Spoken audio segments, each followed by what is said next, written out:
For today's video mga ka-idol, magluluto po tayo ngayon ng ating special na menu.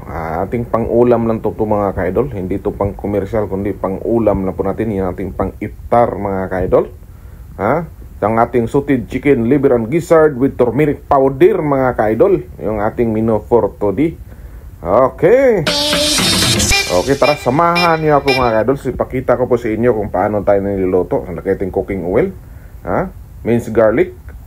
So i-stir lang natin until siya mag-light brown at lalabas po ang kanyang aroma mga ka-idol. Ganyan lang ako kasimple na magluto. Lagay tayo ng chopped onions, minced ginger mga ka-idol.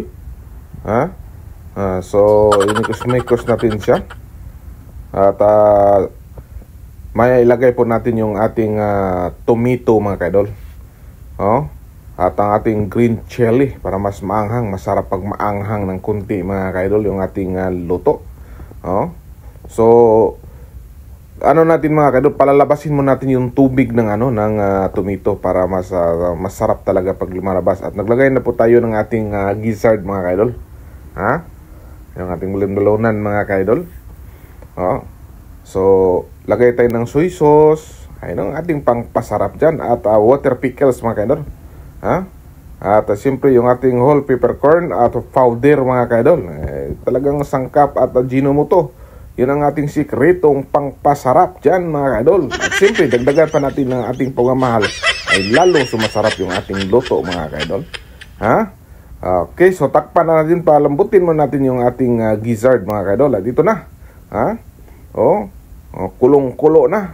Kumungkulo na rin yung ating tiyan na nanonood mga ka-idol. At naglagay rin tayo ng chicken liver mga ka-idol. At siyempre yung ating spring onion. Yun lang po ang mga sangkap na ating nilagay mga ka-idol. So imikos-mikos natin mga ka-idol. At siyempre takpan po natin yan maya-maya mga ka-idol para lutuin po natin yung ating gizzard, yung liver. So naglagay din tayo, nag-add pa tayo ng pepper mga ka-idol. So ito na, kulong-kulo na mga ka-idol yung ating chicken liver and gizzard. At nalagay tayo ng turmeric powder mga ka-idol, para may lasang may lasang hindi mga ka-idol. Ito po mga sikretos mga Indiano mga ka-idol, yung mga powder nila. Masarap talaga pag may kaya linagyan ko ng kunting turmeric powder. At lagay ito ng water from Pasig River mga ka-idol para lalo sumasarap yung ating luto. Ito na, patapos na po tayo mga ka-idol. So naglagay po tayo ng cornstarch ng ating dissolved water mga ka-idol para mas munting, mas sticky at malapot-lapot ng kunti yung ating sauce. Para hindi parang tubig mga ka-idol, para mas masarap pag ilagay natin sa kanin mga ka-idol. At ito na, plating na po tayo mga ka-idol. Okay, ganyan na po mag-plating si Boknoy mga ka-idol. Simpleng pamaraan at paggandahin na po natin ng kunti para mas maganda tingnan yung ating video mga ka-idol.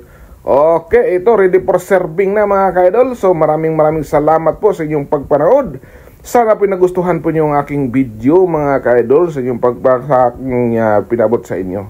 At huwag niyong kalimutan mga ka-idol na magbakas kayo ng comments mga ka-idol. Thank you for watching. Bye-bye. Lami.